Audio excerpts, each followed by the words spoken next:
Ms. Marvel is the new mutant. Today on The Newest Mutants. What's going on? Today we're discussing Ms. Marvel, the New Mutant, #1. And before you say anything, it's not a cold sore. I bit my lip. I was very stressed out, and I happen to bite my lip a lot. Don't leave a comment, whatever you do. It's not a cold sore. Anyways, I'm Laz, your favorite mutant. Stick around and you'll get to see a comic book from my very own collection showcasing the origin of one of the villains Ms. Marvel deals with today. It's not who you think. With that, we're going to get right into the issue, starting with the cover of the comic book that I have personally. This is actually the second printing. This is the Art Germ variant. We love Art Germ. Here, check it out right here. It's a fun cover that shows off Ms. Marvel's power as well as the new costume. Just, take a better look. Enjoy it. It's pretty rad. And now, let's look at the contributors for this issue. We're going to start with Iman Vellani and Sabir Perzada, our writers. We have Carlos Gomez and Adam Gorham, our artists. Eric Arcaniega is our color artist, with lettering done by Joe Caramagna.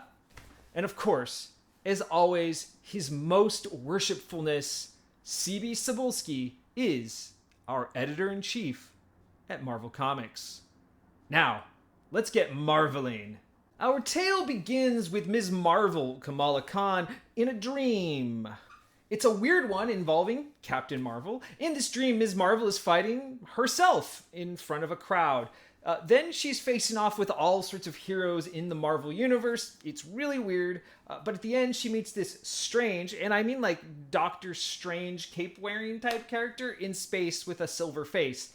I don't know who it is. They say hello. And Kamala wakes up.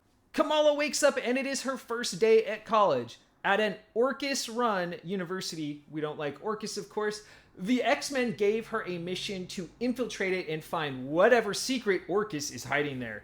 Luckily, her homie Bruno shows up to help her move, and of course, the Khan family is there as well. They are the most wholesome bunch in the Marvel Universe. I love them. But let's continue. And so we're off to Orchis University. We meet Kamala's roommate, Michelle. She seems nice. She just happens to have a miniature plasma generator in their dorm room. Normal stuff. Kamala has some stuff to do her own self, and by stuff we mean X-Men stuff. She sneaks off to the sewers where the X-Men seem to be kicking it these days, and as she goes there, she has this inner monologue where she knows she's going to tell Bruno, her bestie, that she is also a mutant as well as an Inhuman. We already know that part, but the mutant part, we didn't know. Look, it's confusing. So let's rewind real fast. Kamala Khan, Ms. Marvel, is an Inhuman. She got her powers from Terrigen Mist, right? That's how Inhumans get them. However, she died, and the X-Men, prior to the fall of X, resurrected her. Professor X had known, secretly of course, that she was a mutant for some time. They don't know why her mutant gene didn't express itself, although speculation is that the Inhuman powers activating first maybe suppressed it. In any case, she is both an Inhuman and a mutant. That makes her existence a threat to Orchis. And like we said, we don't like Orchis. Orchis bad. Anyhow, back to the sewers. Kamala almost gets eaten by a alligator when Shadowcat, Kate Pryde, shows up to help stop the attack. We find out these are like guard gators for the X-Men. They just keep them in the sewers and they, keep unwanted people away. Pretty smart X-Men. Kamala meets up with the other X-Men that are hiding in the sewer, including Rasputin 4, who loves Kamala like a hero, Sync, and Talon.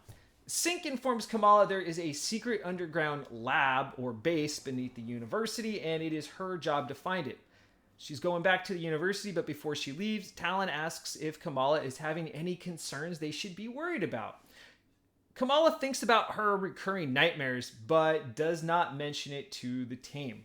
Back above ground now, Kamala and Bruno are eating lunch, and this is where, without all the details, we don't get to see them because we already know them. Kamala tells Bruno that she died, was resurrected, and that she's also a mutant. Of course, Bruno is cool as hell about his friend being a mutant. He loves his best friend. He accepts her as she is. We all accept her, Bruno. Except for Orchis. F Orchis. That's when Bruno's extraterrestrial threat detector goes off. You know, everyone just has one lying around, right?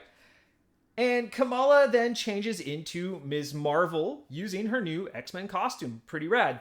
Even at this Orchis-run school, she is not afraid to show her mutant colors, her X-Men affiliation. They discover a Chitauri. You remember from the Avengers movie, the Chitauri that attacked New York? Well, there's one there, and it's terrorizing a bus. Kamala puts a stop to it pretty quickly, and upon investigation, it's got a bunch of like tubing and medical devices attached to it. It's also missing an arm. And as it lays on the ground, it tells Kamala that there's something beneath this and that it had been tortured. Kamala already knows that there is a secret lab underneath, and so, you know, she starts putting things together. Like I said, the Chitauri was tortured, and it starts crying, and Kamala remarks on this. She didn't think Chitauri could cry, and then it explodes. Kamala gets out of the way, but no one else is hurt. We're good. After saving the people from the bus, however, the crowd turns on her, as they are, of course, students at an Orchis University, and now they just hate mutants, right? Like, they even know that Ms. Marvel was a good guy, an Avenger, I guess, right? But they don't care. She's a mutant. They liked her when she was an Inhuman. They don't like her as a mutant. It doesn't make any sense. But you know what doesn't make sense? Prejudice and hatred. So back at the dorm room now, Kamala and Bruno engage in a little bit of video game therapy after this terrible incident. Kamala, though, doesn't want to go to sleep because of the nightmares that she's been having, and the two stay up all night, except for when then she falls asleep at the end of the night. Uh-oh, what could happen? We'll find out next issue, but instead we're going to cut to an underground Orchis facility. And Officer Shapander, a character I've never met, is chastising Orchis scientists and their failure to detect Ms. Marvel, a mutant, at one of their universities. Shapander asks one of the scientists, Nikita, if she's protecting Ms. Marvel because they're both South Asian. And she's like, no, of course not. Shapander, yeah, I think that's how we were going to say it, really dehumanizes Ms. Marvel to her subordinate, saying she has nothing in common with a mutant.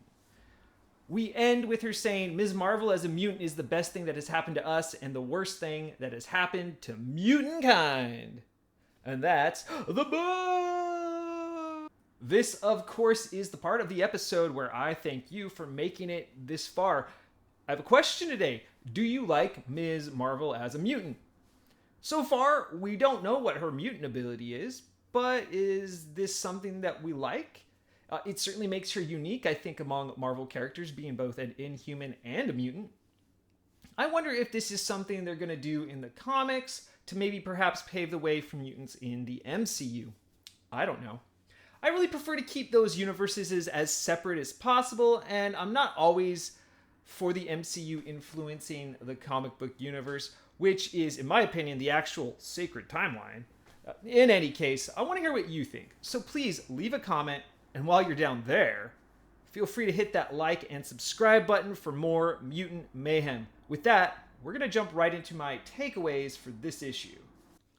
Firstly, I love that Iman Vellani, the actress who plays Ms. Marvel Kamala Khan on the MCU show, is taking personal ownership over this character and writing her in the comics as well. It shows a degree of care for a character, not always shown by an actor. I think this will make her a better Ms. Marvel on screen and give Ms. Marvel a really defined voice in the comics. As an actress, she brought a particular energy to this role of Ms. Marvel, and to me, it's translating in this comic. That being said, this is my first time reading a Ms. Marvel comic, so I don't know. This is where I'm headed. That's where my mind's at. Next, I'm very interested in Officer Shapandar. I haven't looked up anything about her yet, but I'm sure we'll see things unfold in the coming issues. I find it very interesting that she brings up the South Asian connection. Like the MCU series, Kamala's Pakistani South Asian heritage is a large part of her story. I suspect that will continue here. But will their shared cultural heritage bring them apart or together? That remains to be seen. Also, what is Orchis really up to? Why do they need a secret lab under a university? I don't know. Why do I think roommate Michelle is going to have something to do with all of this? Also, question, do people ship Bruno and Kamala? Because, they like each other, right? Maybe it's just me, I don't know. And with those takeaways, we're going to check out my favorite panels from this book. We're going to start with number 3, and this is a reveal of Ms. Marvel in her brand new X-Men uniform, out and proud as a mutant. I love it. Bruno is in the back like, whoa. Kamala is striking a nice little heroic pose before she goes to work. I really like this one. My second favorite panel is this picture of Kamala in her dream with the Strange character. I call them Strange because it looks like they've got Doctor Strange's cloak of levitation on. I don't know who this dream character is. Of course, I'm sure all will be revealed in the future. Until then, let's just speculate. Who is it? I don't know. My number 1 panel, however, goes to another dream sequence image in this somewhat gruesome full-page picture of Kamala seemingly caught up in her own powers, being carried out over a crowd of spectating superheroes. I can see how this is a nightmare. Imagine idolizing all these heroes, then getting beat up by yourself in front of them. It's very disconcerting. Very, very disconcerting. And that's the show, of course. But before I go, let's check out the aforementioned comic from my own collection. And today it's Ultimates number 8, featuring the first appearance of the Chitauri. You may best remember them as the alien invaders at the end of the first Avengers MCU movie, but they originally appeared here in the Ultimates number 8. Of course, a lot of the MCU was somewhat based off of the Ultimates storyline, so it makes some sense that they would get into the, 616 universe at some point. This is an awesome, if not somewhat incestuous cover of the Scarlet Witch and Quicksilver done by the amazing Brian Hitch. This issue released in January of 2003, but actually has a cover date of November 2002. Next time on the Newest Mutants, we're going to look at X-Men number 26. And with that, I'll see you next time, my mutants. Excelsior.